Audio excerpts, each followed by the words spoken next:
Everybody, let's welcome the best voice coach we have amongst us, Mr. M.E. Azad. Congratulations, sir. నా వయసు ఏడో సంవత్సరం దగ్గర నుంచి నేను ఎవరైనా మా ఇంటికి వస్తే వాళ్ళకి ఇమిటేట్ చేసేవాడిని. అక్కడి నుంచి నాకు పౌరాణికాలంటే చాలా ఇష్టం. చాలా ఆడ రాముడు, లక్ష్మణుడు, సీత ఇలాంటివన్నీ నాకు ఇష్టం బాగా. అయితే ఎందుకంటే వాళ్ళు పద్యాలు పాడుతుంటారు కదా, పాడేటప్పుడు నాకు హ్యాపీగా ఉండేది. నేను కూడా చేస్తే బాగుంటుందని చెప్పి అనిపించేది నాకు. చిక్కడపల్లిలో ఉంటే ఆ చిక్కడపల్లిలో పేపర్లు వేసుకొని పడుకునేవాడిని. స్క్రిప్ట్ చూసుకొని చెప్పాను ధైర్యంగా. ఏదో సాధించాలని ఒక తపన, తృష్ణ. వెంకటేశ్వర ఎడ్యుకేషన్ అకాడమీ అని ఒక పెద్ద సంస్థ ఉండేది. అక్కడ అన్ని కోర్సులు అక్కడ ట్రైనింగ్ ఇస్తారు.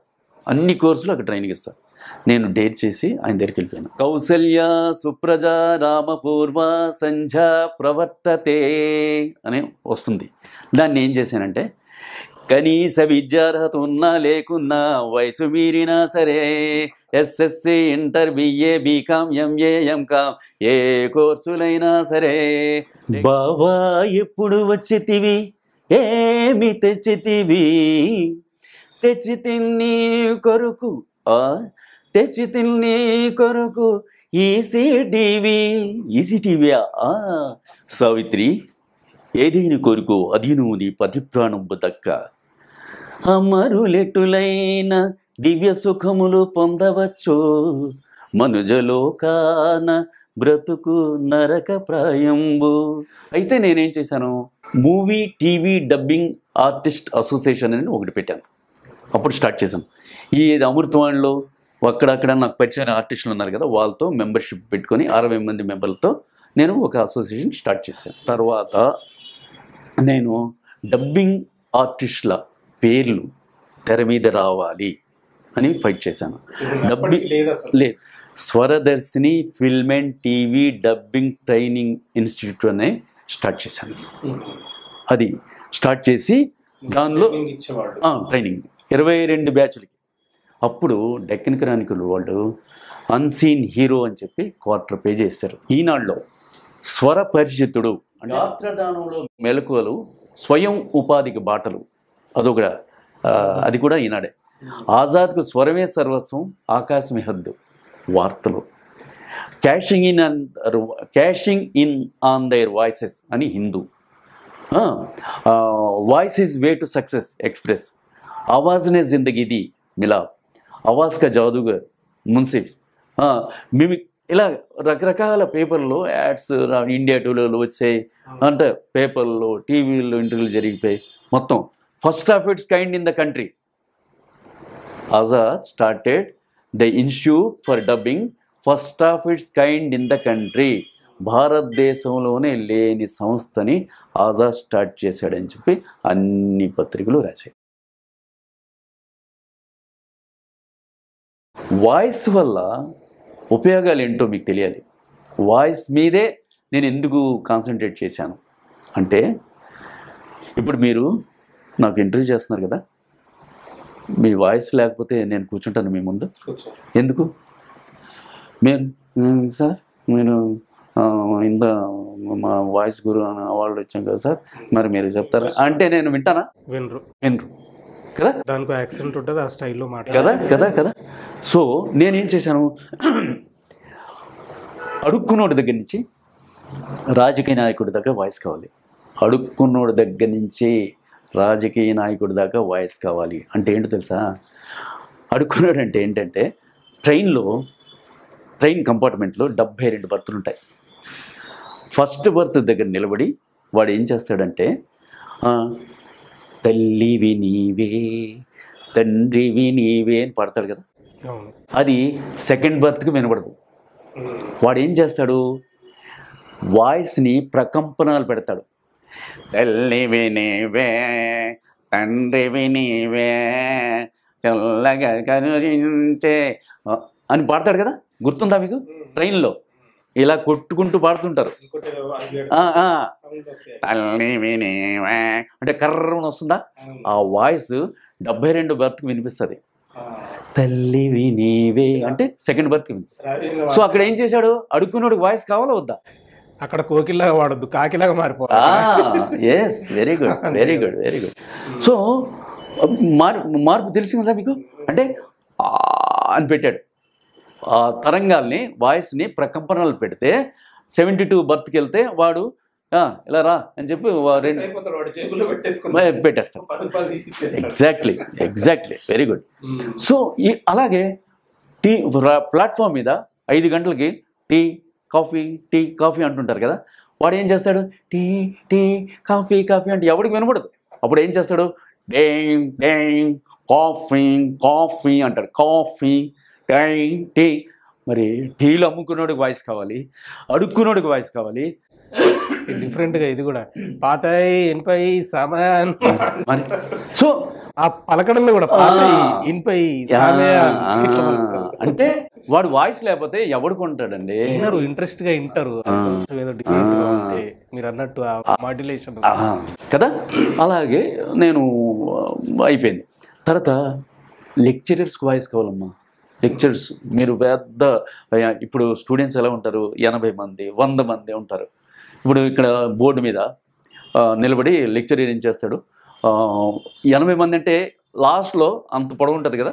80 మంది అంటే ఇక్కడేంటి లెక్చరర్, వాడికి వాయిస్ ఎందుకు కావాలంటున్నా, a+b² = a²+2ab+b² అన్నాడు. ఫస్ట్ సెకండ్ బెంచ్కి వినిపిస్తుంది, లాస్ట్ వాడు పడుకుంటాడు. అవునా కదా, పడుకుంటాడు కదా. సో వాడు ఏం చేస్తాడు, స్టూడెంట్స్ ఇప్పుడు మనం ఆల్జిబ్రా నేర్చుకుందాం. a+b² = a²+2ab+b² అంటే వాడు వింటాడు. అవునా, వాయిస్ని మేనేజ్ చేసాడా లేదా, వచ్చిందా లేదా వాయిస్లో. అంటే వాయిస్లో రెగ్యులర్ కాకుండా వినూత్నంగా ప్రదర్శించాలి, వాయిస్ పెంచాలి. మీరు పిబుల్ వాయిస్ వస్తే ఎవడు వింటాడండి. అంటే మన వాయిస్ అయినా ఇంకేమైనా వినూత్నంగా మాడ్యులేట్ చేయాలి కదా. ఇప్పుడు లైక్ ఒకటి యూట్యూబ్లో హర్ష సాయి అని వస్తాడు, అతను మాట్లాడే విధానం వేరే ఉంటుంది, లైవ్ లో చూస్తే వేరే.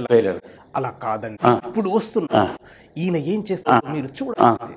నా సబ్స్క్రైబర్స్ కోసం ఇది నేను తెరిచిన ఫ్రీ పెట్రోల్ బంక్. ఇక్కడ వచ్చే మా కస్టమర్స్ కి ఇట్లా సో మాడ్యులేట్ చేస్తున్నాడు. అంతే కదమ్మా. అంటే అది ఆకర్షించుకోవడానికి కదా సార్, చూసేవాడు ఇప్పుడు లెక్చరర్స్కి ఎందుకు వాయిస్ మీరు అనుకోవచ్చు కదా. ఇప్పుడు నేను చెప్పాను ఎగ్జాంపుల్, చాలా అవసరం. ఒప్పుకున్నారా? ఒప్పుకున్నట్టే. లాయర్స్ కూడా వాయిస్ కావాలి. లాయర్స్కి ఎందుకంటే కోర్టులో వెళ్తారు, వీళ్ళందరికీ ట్రైనింగ్ ఇస్తారు. లాయర్స్కి ఇచ్చాను, మిమిక్రీ ఆర్టిస్టులకి, వెంటిలాక్విస్టులకి, మ్యూజిషియన్స్కి, టెలిఫోన్ కాలర్స్కి, టెలిఫోన్ ఆపరేటర్స్కి, మార్కెటింగ్ రిప్రజెంటేటివ్స్కి, ఎంతమందికి, రాజకీయ నాయకులకి, వీళ్ళందరికీ. రాజకీయ నాయకులకు ఎట్లా ఇస్తారు సార్ అంటే వాళ్ళకి స్పీచ్లోన గట్టిగా ఆకట్టుకుని మాట్లాడడమా ఎట్లా నేర్పిస్తారు వాళ్ళకి మీరు? వాళ్ళకి అంటే బాగా ఎలక్షన్లో గెలిచేస్తారమ్మా. గెలిచిన తర్వాత ఒక ఫంక్షన్కి వెళ్ళాలి. ఫంక్షన్కి వెళ్ళిన తర్వాత ఎలా దీవించాలి, ఒక పెళ్ళికి వెళ్ళారు ఎలా దీవించాలి, ఒక సాడ్ ఇన్స్టిట్యూట్కి వెళ్ళారు అక్కడ ఎలా స్పందించాలి, ఇవన్నీ వాళ్ళకి కొంతమందికి తెలుసు, కొంతమందికి తెలియదు. సో వాళ్ళకి నేను ఎలా ఇస్తానంటే మాడ్యులేషన్, డిక్షన్, ఓరేషన్, ఇంటర్ప్రిటేషన్, ఇంప్రూవైజేషన్ ఇవన్నీ నేను చెప్తాను వాళ్ళకి.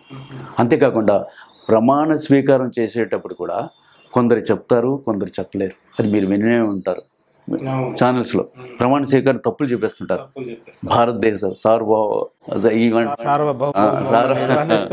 సో అంటే నేను వాళ్ళని కించపరచట్లేదు, వాళ్ళని ఇలా చెప్పాలి అని చెప్పి నేను శిక్షణ ఇచ్చాను. తెలియని వాళ్ళకి, తెలిసిన వాళ్ళు బ్రహ్మాండంగా చెప్తారు, ఎక్కడికి వెళ్ళినా ఇచ్చేస్తారు. తెలియని వాళ్ళకి శిక్షణ ఇచ్చాను. ఇప్పుడు ఇందులో ఏవేవో చెప్పారు కదా సార్, మీరు డిక్షన్ అన్నారు, మాడ్యులేషన్, ఇవన్నీ ఉంటాయా సార్? ఒకరు మాట్లాడేటప్పుడు ఇన్ని పరిగణలోకి తీసుకోవాలా? అది ఏందో చెప్పండి సార్ ఒక్కసారి. డిక్షన్ అది ఇప్పుడు అంటే స్వర వాయిస్ కల్చర్ అంటారు దీన్ని, వాయిస్ కల్చర్. అందులో అన్నీ వచ్చేస్తాయి. డిక్షను, ఓరేషన్, ఇంటర్ప్రిటేషన్, ఇంప్రూవైజేషన్, మాడ్యులేషన్ ఇవన్నీ వచ్చేస్తాయి. వాయిస్ కల్చర్ అంటే ఏంటి? ఇప్పుడు మీరు ఇంట్లో ఉన్నారండి, మీ మదర్తో ఎలా మాట్లాడతారు? నార్మల్గానే మాట్లాడతాను, ఆత్మీయంగా అదైతే ఉంటుంది, దగ్గరగా మాట్లాడతాను. అమ్మా ఏంటమ్మా ఏం చేసేవాళ్ళు టిఫిన్ అంటారు కదా, అమ్మా ఏం చేసేవాళ్ళు టిఫిన్ అలా అయితే ఉప్పు కారం ఏమైనా ఎక్కువైతే కొంచెం ఏందమ్మా ఇట్లా చేసినావు అంటాం. కల్చర్ ఇది వాది.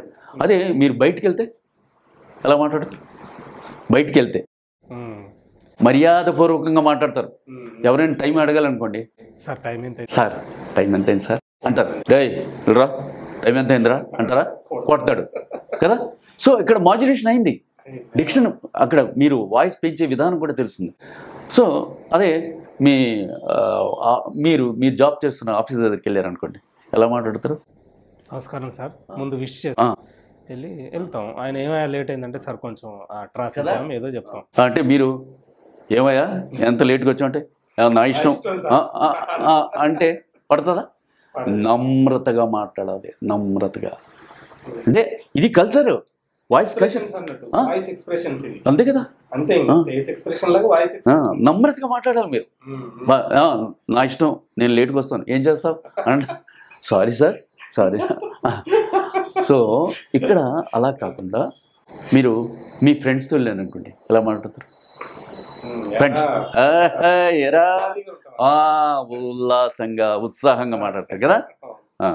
అలాగే మీ గురువు గారితో ఎలా మాట్లాడతారు? మీ లెక్చరర్ కనిపించారు,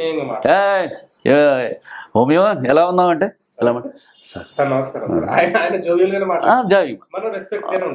భక్తిపూర్వకంగా మాట్లాడతారు. పిల్లలతో ఎలా మాట్లాడతారు? చిన్న పిల్లలతో ప్రేమగా ముద్దుగా ఎలాగా ఇలా ఇలా లాలా ఇలా లాలా అంటారు. ఇలారా ఇలారా ఆడుకో అంటారా? పిల్లలకి ముద్దుగా. సో ఎన్ని కల్చర్లు ఉన్నాయి ఇక్కడ, వాయిస్ కల్చర్. అందులోనే డిక్షన్, వాయిస్ పెంచడం. ఇప్పుడు లాలా లాలా అనగానే వాయిస్ తగ్గింది, ఎలా అనే దానికి పెంచింది. సో ఇవన్నీ వాయిస్ కల్చర్లో వస్తాయి. ఇదే డిక్షన్ అంటే భాషని ఉపయోగించుకోవడం, ఆర్టికులేషన్, సిచ్యువేషన్ తగ్గట్టు మాట్లాడడం. మీరు యాక్టర్ కాబట్టి అలా మాట్లాడాలి. శృంగార హాస్య కరుణ వీర రౌద్ర భయానక భీభత్స అద్భుత శాంతరసాలు ఉపయోగించాలి.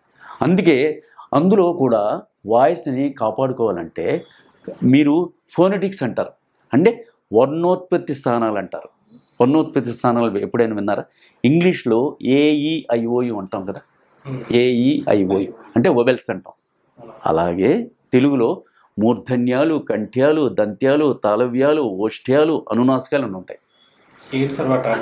చెప్తాను.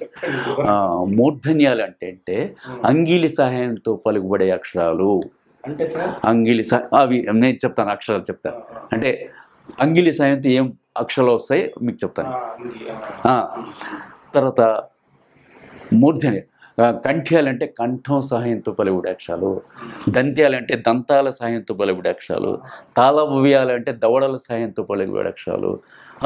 ఓష్ఠ్యాలంటే పెదవుల సాయంతో పలుకుబడే అక్షరాలు. మీరే చెప్పారు కదా ఇలాంటి. Yes, very good very good very good. So అనునాసికాలు ముక్కుతో వస్తాయి కొన్ని, ఖా ఖా ఖా గా ఇలా వస్తాయి ఇవి. సో ఈ వర్ణోత్పత్తి స్థానాలు ఎలా ఉపయోగించాలి, ఎలా స్ట్రెస్ చేయాలి, ఎలా వాడాలి జనంలో అని చెప్పడం అంతే కదా. తో మూర్ధన్యాలు, కంఠ్యాలు, దంత్యాలు, తాళవ్యాలు, ఓష్ఠ్యాలు, అనునాసికాలు అని చెప్పాను కదా. దీంతో పాటు మనం టంగ్ ట్విస్టర్స్ కూడా చెప్పాలమ్మా. అంటే వాయిస్ని ఈజీగా మీరు ఒక టంగ్ ట్విస్టర్, ఎందుకంటే మీరు తెలుగు న్యూస్ రీడర్ అనుకుందాం, రష్యన్ పేర్లు, ముస్లిం పేర్లు తడబడిపోతారు స్క్రీన్ మీద, టీవీలో. ఇప్పుడు హాల్ రావు, ఇలాంటి ఖా అంటారు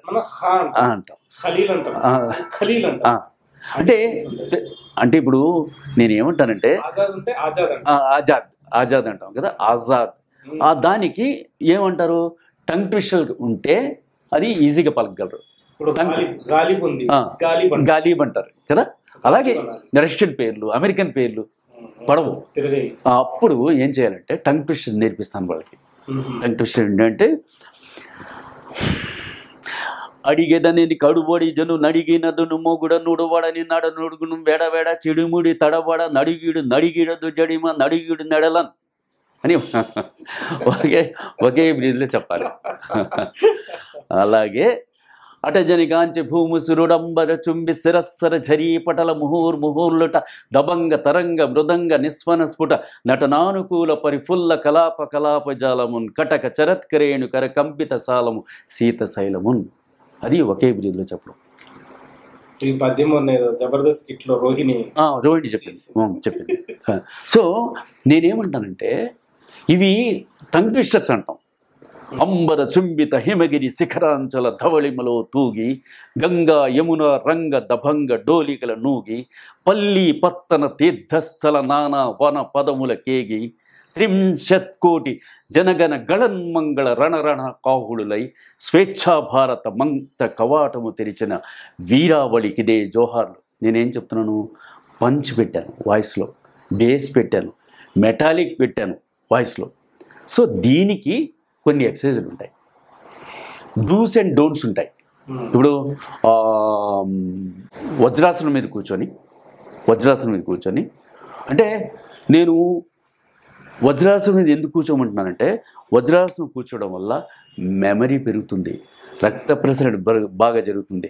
ఎప్పుడైతే రక్త ప్రసరణ బాగా జరుగుతుందో మెదడుకి అది రీచ్ అవుతుంది.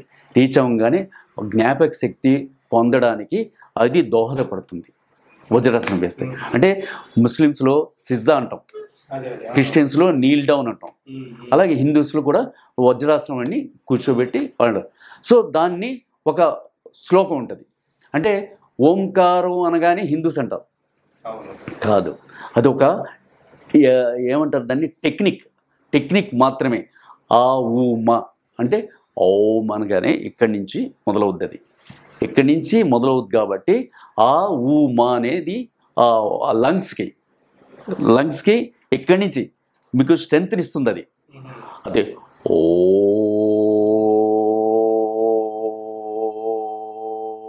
అని అది ఆ ఊ మా అంటే ఆ ఊ మాకి ఒక స్ట్రెంత్ ఇస్తుంది మీకు. మీరు క్రిస్టియన్స్లో ఓమెన్ అంటాం, ముస్లిమ్స్లో ఆమీన్ అంటాం కదా. సో ఆమీన్, ఓమెన్, ఓం ఇలాగ అన్నీ అర్థం కనెక్ట్ అవుతున్నాయి కదా. సో ఇక్కడ ఏంటి, వజ్రాసనం అనగానే హిందూస్ చెప్పేస్తున్నాం, నీల్ డౌన్ అనగానే క్రిస్టియన్ చెప్పేస్తాను, ముస్లిమ్స్ కానీ సిజ్దా అన్నాం, సజ్దా. సో ఇక్కడ ఈ చేయడం వల్ల లాభాలు అంటే నేను ఓం అని చెప్పగానే అరే హిందూస్ కదా కాదు, ఒక టెక్నిక్ అమ్మా. ఓం అని అంటే లంగ్స్ కాదు సారీ ప్రేగులు, పెద్ద ప్రేగులు ఇదవుతాయి, విచ్చుకొని తర్వాత ఫ్రీ ఇది అవడానికి అంటే మార్నింగ్ కాల్స్ అవుతాయి కదమ్మా, నేచర్ కాల్స్ ఫ్రీగా అవ్వడానికి ఇది తెస్తాం, ప్రకంపనలు కలుస్తాయి. సో దానిలో ఆ ఓం చెప్పేస్తాం. అలాగే ఇంకో స్టీల్ ఎక్సర్సైజ్ అని ఒకటి ఉంది. స్టీల్ ఎక్సర్సైజ్ అంటే మెటాలిక్ వాయిస్ కావాలా. ఇప్పుడు ప్రత్యేకమైన వాయిస్ కదా. అంటే మీరు ఇది వాయిస్ని కంట్రోల్ చేయడానికి టంగ్ ట్విస్టర్స్ మీకు చెప్పాను. అంటే ఎలాంటి మాటలు వచ్చినా ఈజీగా పలకడానికి టంగ్ ట్విస్టర్ చెప్పాను. అవే కాదు చాలా ఉన్నాయి, కానీ కొన్ని చెప్పాను అంతే. ఇప్పుడు మీరు ఈ ఎక్సర్సైజ్ చేస్తే ఇతను మన యాంకర్ మాట్లాడుతున్నాడా ఈ వాయిస్ అయిందే కదా అన్నట్టుగా ఉండాలంటే ఏం చేయాలి? Very good. ప్రత్యేకత అంటే ఎస్ అని చెప్పి అక్కడ ముందు ఆటోలాగా స్టార్ట్ చేయాలి, అకారం కలపాలి, సైరన్లా మార్చాలి, మళ్ళీ ఆటోలాగా ఎండ్ చేసి అకారంతో ఎండ్ అవ్వాలి. ఆటోలో స్టార్ట్ చేయడం, అకారం కలపడం, సైరన్లా మార్చడం, మళ్ళీ ఆటోలాగా ఎండ్ చేయడం.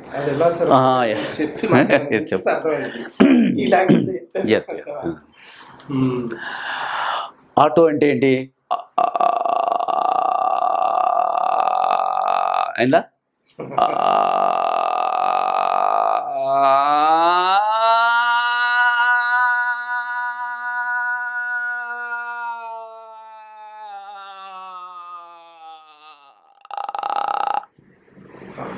ఇది 5 నిమిషాలు చేయాలి.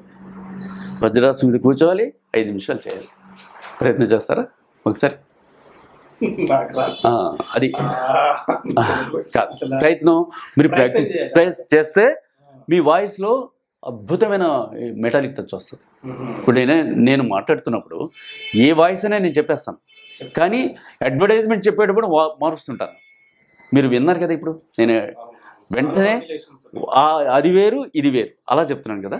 అలాగే మీరు ఎవరికి ఏం మాట్లాడాలి అంటే ఇప్పుడు ఏమంటారు దాన్ని, ఇప్పుడు సాయి కుమార్ గారు ఉన్నారండి, సినిమాలో మాట్లాడుతున్నప్పుడు సాయి కుమార్ గారు గుర్తుపడతారు కదా, ఆయన వాయిస్ అంత గొప్పది కదా. అరే సాయి కుమార్ రా మాట్లాడాడు కదా, అలా రోజారామ్ రా మాట్లాడింది, అరే సునీత మాట్లాడింది, అరే శిల్ప మాట్లాడింది, అరే జయభాస్కర్ ఇలాగ వస్తాయి కదా. సో వాళ్ళకు ఒక గుర్తింపు వచ్చింది, ఈ వాయిస్ వాళ్ళది. ఆ వాయిస్ మనలాంటి వాళ్ళకి రావాలంటే ఈ ఎక్సర్సైజులన్నీ చేయాలి. ఐస్ క్రీమ్ తినకూడదు, ఫ్రిడ్జ్ వాటర్ తాగకూడదు, ఎప్పుడు వేడి నీళ్ళే తాగాలి, గోరువెచ్చని నీళ్ళు. తర్వాత కలర్ ఫుడ్స్ తినకూడదు, టిన్ ఫుడ్స్ తినకూడదు, బిర్యానీలు తినకూడదు, చికెన్ బిర్యానీలు తినకూడదు. ఎస్, మీరు మీ వాయిస్ మీ అధీనంలోకి వచ్చేదాకా తర్వాత లిక్కర్ తాగకూడదు, సిగరెట్లు తాగకూడదు, ఇవన్నీ ఉన్నాయమ్మా. మీరు నమ్మరు, ఇవాల్టి వరకు నా ఈ ప్రస్థానంలో ఇవాల్టి వరకు లిక్కర్ తెలీదు, సిగరెట్ తెలీదు, కూల్ డ్రింక్ తెలీదు, ఐస్ క్రీమ్ తెలీదు, మటన్ బిర్యానీ తిన్ను, చికెన్ బిర్యానీ తిన్ను. అంటే ఆయన తింటాడు కదా సార్, ఈయన తింటాడు కదా సార్, ఆయన బ్రహ్మాండంగా చెప్తున్నాడు కదా సార్ అని మీరు అనొచ్చు. కానీ ఎవరి బాడీ రెసిస్టెన్స్ వాళ్ళది. మీ బాడీ రెసిస్టెన్స్ ఉంది, మీరు ఎంతనే తినండి, కానీ నేను చెప్పవలసింది నేను చెప్పాలి. ఇవి తినకుండా ఉంటే మీ వాయిస్లో గొప్పతనాలు. నా బాధ్యతగా నేను తింటాను తిను, నేను ఐస్ క్రీమ్ తింటాను తిను, ఫ్రిడ్జ్లో వాటర్ తాగుతాను తాగు. నేను మే నెలలో జూన్ నెలలో కూడా వాటర్ తీసుకెళ్తాను నా కార్లో. సో ఇవాళ వరకు ఏ ఐస్ క్రీమ్ తెలియదు నాకు, ఐస్ క్రీమ్ తెలీదు, సిగరెట్ తెలియదు, లిక్కర్ తెలియదు. సో నేను అలాగే నిష్ఠతో ఉన్నాను కాబట్టి దేవుడు నన్ను ఇన్ని అవార్డులు రివార్డులతో ఇచ్చేశాడు. సార్ మీరు ఇన్ని యాడ్స్ దాదాపు 600 యాడ్స్ చేశాను. మీకు బాగా ఇష్టమైన యాడ్ ఏది సార్? అంటే మీకు గుర్తింపునిచ్చింది కానీ మీకు బాగా గుర్తున్నది, బాగా చెప్పుకునేది? గుర్తింపు తెచ్చిన యాడ్స్ ఏంటంటే ఇప్పుడు చాలా ఉన్నాయమ్మా. ఇందులో ఇందాక మీకు ఈసీటీవీ అని చెప్పాను, దానికి అవార్డు వచ్చింది. అలాగే రెవెరీ ఎయిర్కూల్ అని చెప్పాను, అవార్డు. ఇంకొక అద్భుతమైన యాడ్ ఏం చేశానంటే, యాడ్స్ చాలా ఉన్నాయి కానీ నాకు ప్రజల్లోకి వెళ్ళే సుధాకర్ పీవీస్ పైప్స్లు విన్నారా మీరు ఎప్పుడైనా? సుధాకర్ పీవీస్ పైపులు ఏంటంటే, మీరు సుధాకర్ పీవీస్ పైపుల గురించి ఒక యాడ్ రాయండి చెప్పండి అంటే మీరు ఏం చేస్తారు? మీరు ఒక రైటర్గా ఈ పైపులు వాడితే ఏదో ఒక ఫిక్షన్ అనుకుంటాం అనుకోండి, పొలంలో ఏదో స్ట్రగుల్ పడుతున్నాడు, ఏంద్రా ఇది అన్నారు ఈ సుధాకర్ పైపులు అని ఏదో పైపులు అందరు కదా, అంతే కదా, మీ స్టైల్. కానీ నా స్టైల్ అలా కాదు. నేనేం చేశాను, పద్మాలయ స్టూడియోలో పెద్ద స్టూడియో బుక్ చేసి అందులో రథం ప్లస్ అంపశయ్య, అంటే అంపశయ్య అంటే భీష్ముడిని పడుకోబెట్టే అంపశయ్య, రథం అంటే అర్జునుడిని నిలబడే రథం. వాళ్ళిద్దరిని, పృథ్వీరాజ్ తెలుసు కదా, 30 years ఇండస్ట్రీ పృథ్వీరాజ్, అతన్ని అర్జునుడిగా పెట్టాను. భీష్ముడు ఎవరు కొత్త ఆర్టిస్ట్ని పెట్టి అక్కడ స్టూడియోలో నిలబెట్టి సుధాకర్ పీవీస్ పైప్స్ యాడ్ ఇది. బ్యాక్ని మహాభారత్ సీన్ వేశాను. అంటే తెలుసు కదా మహాభారత్ సీన్, మీరు చూసారో లేదు నాకు ఐడియా లేదు. మహాభారత్ సీన్ వేసి అర్జునుడు రథం మీద నిలబడి బాణం సంధించి, నాడు పార్థుడి నాడు ఉన్న సంఘట స్థితి భగవానికి కూడా తగదు, పితామహునితో పోరాటం కేవలం విధి నిర్ణయం, పితామహ నన్ను క్షమించు అని చెప్పి చక్కుని కొడతాడు. కొట్టగానే బాణం వచ్చి భీష్ముడు తగులుతాడు. పార్థ కాస్తంత గంగాజలం తాగించు, దాహంగా ఉంది అంటాడు భీష్ముడు. అనగానే మళ్ళీ పితామహ నన్ను క్షమించని చెప్పి కొడతాడు. కొట్టగానే బాణం వెళ్ళి కిందకి దిగి పైప్ అయిపోద్ది, భూమిలోకి వెళ్ళేటప్పుడు పైప్ అయిపోద్ది. ఆ పైప్లోంచి వాటర్ ఈ నోట్లో పడుతుంది. ఎవరు? భీష్ముడి నోట్లో. నాడు పాతాళ గంగను పార్థించడం పార్థుని బాణాలకే సాటి, నేడు ధారాళమైన నీటిని అందించడం సుధాకర్ పీవీసీ పైపులకే సాటి. ధారాళమైన నీటికి, పుష్కలమైన పంటకు సుధాకర్ పీవీసీ పైపులు, ఫిట్టింగ్లు మరియు డ్రిప్ ఇరిగేషన్ సిస్టమ్. ఇది ఈ యాడ్ నాకు పెద్ద అలా అంటే ఆకట్టుకుందో ప్రత్యేకమైన అది ఉంది అందులో. ఏంద్రబాయ్ ఇట్లా చేసిండు అన్నట్టు ఉంటుంది అది చాలా. తర్వాత షార్క్ హవాయి చెప్పులు చేశాను. చెన్నైలో వెళ్ళాను, మోహన్ స్టూడియోని బుక్ చేసి అక్కడ పెద్ద ఎక్వేరియం చేసి అందులో మెర్మైడ్ అంటే తెలుసా? జలకన్య. మెర్మైడ్ జలకన్య. మెర్మైడ్ అంటే సగం మనిషి. షార్క్ యాడ్ గురించి ఆమెని ఇది మోడల్ తీసుకొని అక్కడ డ్రెస్ చేయించి ఎక్వేరియం బుక్ చేసుకుని అందులో అప్పుడు కడలిలోని అద్భుతాలు తిలకించండి తీరాన, సముద్రానికి రాణి సాగర్ కన్య, షార్క్ చేపలు ఆమె ప్రియనేస్తారు, వచ్చిందామె ఒకనాడు తీరానికి, కానీ మోపలేకపోయింది గరుకు తిన్నెల మీద తన సుత్తిమెత్తని పాదాలు, వచ్చాయి అప్పుడు షార్క్స్ ఆమె సహాయానికి. షార్క్ అప్పుడు షార్క్ సుప్రీం, షార్క్ సంజారి, shark plus, a product of Excel Rubber Kerala. అంటే షార్క్లు అక్కడ చూపించాం. ఈ అమ్మాయి నాగకన్య, అదే జలకన్య బయటకు వచ్చింది ఒడ్డుకి. వచ్చేటప్పుడు ఆ కెంపులు ఉన్నాయి కదా, సముద్రం ఒడ్డులో కెంపులు ఉంటాయి చిన్నవి, ఐడియా గుచ్చుకుంటాయి అంటే వచ్చాయి అప్పుడు ఆ షార్క్స్ ఆమె సహాయానికి. టక్కుమని షార్క్ చేపలు ఉంటాయి కదా, చెప్పులు అయిపోతాయి, వచ్చి టక్కుమని ఇక్కడ పడతాయి. మై ఫేవరెట్ షార్క్స్ అంది ఆ సాగర్ కన్య ఆనందంతో అంటది. ఆ షార్క్స్ ఎప్పుడైతే షార్క్స్ చెప్పులైపోయి ఇక్కడ పడతాయో అప్పుడు మై ఫేవరెట్ షార్క్స్ అంది ఆ సాగర్ కన్య ఆనందంతో అంటది. అప్పుడు కామెంటరీ. సో ఆ యాడ్ కూడా జనంలోకి వెళ్ళిపోయింది. ఇలాంటివి ఎన్నో చేశాను. అంటే మీరు రాసేవారు కూడా, రాసి షూట్ చేసేవారు? కొన్ని రాసేవాడిని, కొన్ని ఇవన్నీ నావే. ఇప్పుడు కొన్ని జింగిల్స్ ఉంటాయి కదా, జింగిల్ స్పాట్ అంటాం అమ్మా. జింగిల్ అంటే పాట, స్పాట్ అంటే డైలాగ్. ఇలా రాసుకుని రైటర్ని పిలిచి, సార్ ఈ 30 సెకండ్లు 20 సెకండ్లు 10 సెకండ్లు రాసేయండి అంటే రాసేస్తారు వాళ్ళు. సో వాళ్ళు కొన్ని ఎక్కువ నేనే రాశాను. డైలాగ్స్ ఉంటాయి కదా, నేనే రాశాను, నేనే చెప్పాను. ఇప్పుడు నాకు by the grace of God చాలా అవార్డ్స్ వచ్చాయి. ఇప్పుడు నెక్స్ట్ నవంబర్ 9కి Telangana talent and inspiration 2024 award నాకు మైనార్టీ వరల్డ్ ద్వారా వస్తుంది, గవర్నమెంట్ ప్రభుత్వం ద్వారా. అది జగిత్యాలలో ఇస్తున్నారు 9th. వావ్, కంగ్రాచులేషన్స్ సార్ మీకు. చాలా మీరు ఇంకా ఇలాంటివి ఎన్నో అందుకోవాలి. అసలు మాలాంటి వాళ్ళకి ఇన్స్పిరేషన్గా నిలుస్తున్నారు మీరు. ఇవి మీకు చిన్న చిన్న అవార్డులే, ఇంకా చాలా సాధించాలి. ఇప్పుడు నేను 35 సంవత్సరాలు ఈ ఫీల్డ్లో వాయిస్ మీద ఉన్నాను సార్. ఇప్పుడు ఈ ఫీల్డ్లోకి వచ్చి మీరు 35 ఏళ్ళు అవుతున్నారు అంటున్నారు కదా, ఎప్పుడైనా మీకు అనిపించిందా నేను ఈ ఫీల్డ్కి వచ్చి తప్పు చేసిన అని చిన్న రిగ్రెట్ ఎప్పుడైనా? లేదు. ఎందుకు లేదంటే ఫుల్ ఆత్మసంతృప్తి. అంటే నేను డిసైడ్ చేశాను, నా వాయిస్ ప్రపంచం అంతా వినాలి. అది ఏ భాష అయినా సరే నా వాయిస్ ప్రపంచం అంతా వినాలి. అంటే ఇవాళ నేను షిరిడి సాయిబాబా వాయిస్ డబ్బింగ్ నాదే, చిలుకూరు బాలాజీ డబ్బింగ్ నాదే, సత్యసాయిబాబా జీవిత చరిత్ర నాదే, తర్వాత ఖురాన్ని తెలుగులో ఇచ్చేసి ప్రపంచం అంతా పంపించడం నాదే, తర్వాత యేసుప్రభుకి డబ్బింగ్ 250 ఎపిసోడ్కి చెప్పాను, అది ప్రపంచం అంతా ఉంది ఇవాళ. మరి నా లైఫ్ సెటిల్ అయిపోయినట్టే, నా కోరిక అంటే నా గోల్ రీచ్ అయిపోయినట్టే కదా. అంతే, నా గోల్ నా వాయిస్ ద్వారా నా కోరిక అది నేను ఇచ్చాను.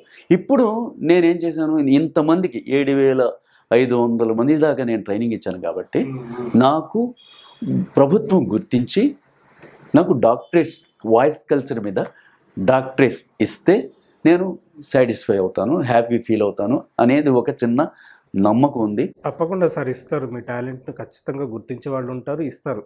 ఇప్పుడు మీకు ఏదో ఇప్పుడు గవర్నమెంట్ ఒకటి ప్రకటించింది కదా, తప్పకుండా వస్తుంది. అంటే గవర్నమెంట్ ఏంటి దీని మీద ప్రకటించలే, డబ్బింగ్ మీద వాటి మీద ఉంది, కానీ వాయిస్ కల్చర్ని నేర్పించే ఆజాద్ మీద లేదు. ఎందుకంటే అదొక కొత్త ప్రక్రియ. అది డబ్బింగ్ అంటే సినిమాలో ఆర్టిస్ట్ని చూడడం, అక్కడ ఏడుస్తుంటే ఏడ్చి చెప్పడం, నవ్వుతుంటే నవ్వు చెప్పడం, అది డబ్బింగ్ అయిపోయింది.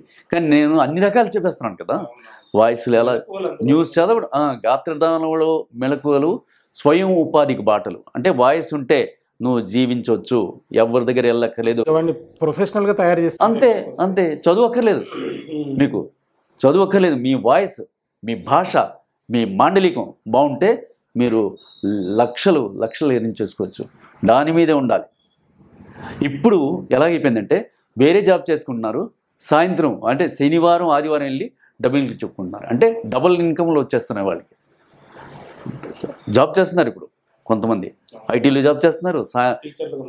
మరి శనివారం ఆదివారం 2 రోజులు వెళ్ళి వాయిస్లు చెప్తున్నారు, యాడ్స్ చెప్తున్నారు, కామెంటరీలు ఇస్తున్నారు, స్టేజ్ మీద ఎంసింగ్ చేస్తున్నారు. ఇది చేసి ఎర్న్ చేస్తున్నారా లేదా? మరి వాయిస్ వల్లే కదా. ప్రతి వాళ్ళండి, లాయర్ అయినా, డాక్టర్ అయినా, పోలీస్ అయినా, మిలిటరీ ఆఫీసర్ అయినా, ఎవరైనా, రాజకీయ నాయకుడైనా, టెలిఫోన్ ఆపరేటర్ అయినా. తర్వాత ముఖ్యంగా నేను చూపులేని వాళ్ళకి శిక్షణ ఇచ్చాను. ఏంటంటే చూపులేని వాళ్ళు, ఎందుకంటే వాళ్ళకి, చూపులేని వాళ్ళకి పట్టుదల ఎక్కువ ఉంటుంది, చాలా పట్టుదల ఉంటుంది. మీకంటేనే మేమేం తక్కువ అనే ఇది ఉంటుంది. సో జ్ఞాపక శక్తి ఉంటుంది, పట్టుదల ఉంటుంది. వాళ్ళు దేవుడు ఏం చేశాడంటే, వాళ్ళు బ్రెయిలీ లిపి అని ఒక దేవుడు వాళ్ళ గురించి వచ్చి, బ్రెయిలీ అతను ఒక స్క్రిప్ట్ తయారు చేసి వాళ్ళకి కూడా ఒక జీవనోపాధి కల్పించాలనే ఉద్దేశంతో ఆయన తయారు చేశాడు. ఆ లిపి ద్వారా, బ్రెయిలీ లిపి తెలిసిన వ్యక్తికి నా పక్కన పెట్టుకొని ఆయన ద్వారా నేను వాళ్ళకి ట్రైనింగ్ ఇచ్చాను. అలాగే బదిరీలు, మీరు ఎప్పుడు కూడా దూరదర్శన్లో ఎవ్రీ సండే వచ్చేది బదిరీలకు వార్తలని, కానీ ఇప్పుడు ప్రతి ఛానల్లో వచ్చేస్తుంది. మీరు మక్కా నుంచి, ఇప్పుడు ఎక్కడ సార్ బదిరీలకు వార్తలు అనేది ఇప్పుడు కనిపించట్లేదు. మక్కా నుంచి మీరు చూడండి, ప్రతి శుక్రవారం. తిరుపతి నుంచి చూడండి, ప్రతి చోట పిలిగ్రిమ్ సెంటర్స్ ఎక్కడున్నాయో గుళ్ళు, అక్కడి నుంచి ప్రతిదీ వాళ్ళకి చేరుతుంది. మీరు ఫ్రైడే నాడు చూడండి, మక్కా చూడండి, తిరుపతి చూడండి. క్రికెట్ కామెంటరీ కూడా బ్రెయిలీ, ఇది సైన్ లాంగ్వేజ్లో చెప్తున్నారు కదమ్మా.